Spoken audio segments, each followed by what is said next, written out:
আসসালামু আলাইকুম দর্শক, আমি রুনা আক্তার। হ্যালো, আসসালামু আলাইকুম। আমি শেখ হাসিনা বলছি।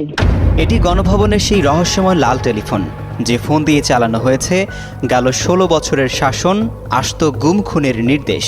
এবার সেই ফোনের ওপার থেকে খোদ শেখ হাসিনাই কথা বলবেন আপনার সাথে। তবে এটা কোনো কল্পনার জগতে নয়। জুলাই স্মৃতি জাদুঘরে গেলেই শুনতে পাবেন ক্ষমতাচ্যুত প্রধানমন্ত্রীর সেই সব রেকর্ড করা ফোন আলাপ। এই দেশটা আমার বাপের, আমার বাপ স্বাধীন করে দিয়ে গেছে। আমি জানি এই দেশে আমি চিনি। বলেছে আমি কিন্তু থাকবো না, সোজা কথা। আল্লাহ অসম্ভব, এই দেশে আল্লাহ।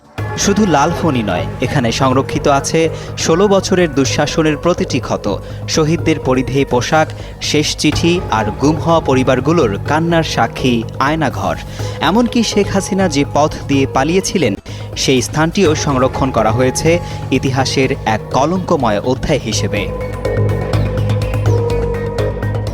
গণভবনে নির্মিত জুলাই অভ্যুত্থান স্মৃতি জাদুঘর পরিদর্শনে যান প্রধান উপদেষ্টা ডক্টর মোহাম্মদ ইউনূস।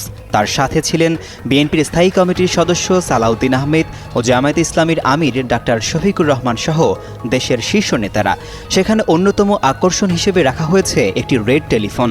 দর্শনার্থীরা এই ফোনের বোতাম টিপলেই শুনতে পাবেন শেখ হাসিনার আসল ফোন আলাপের অডিও রেকর্ড, যা একসময় ছিল রাষ্ট্রের সর্বোচ্চ গোপনীয়তার অংশ। অনেক কারফিউ টাফিউ দিয়ে এরা কিছু করতেছে না, কালকে খালি লম্বা লম্বা কথা বলে গেছে। প্রধান উপদেষ্টা বলেন, এই জাদুঘর হবে জাতির জন্য এক আলোকবর্তিকা।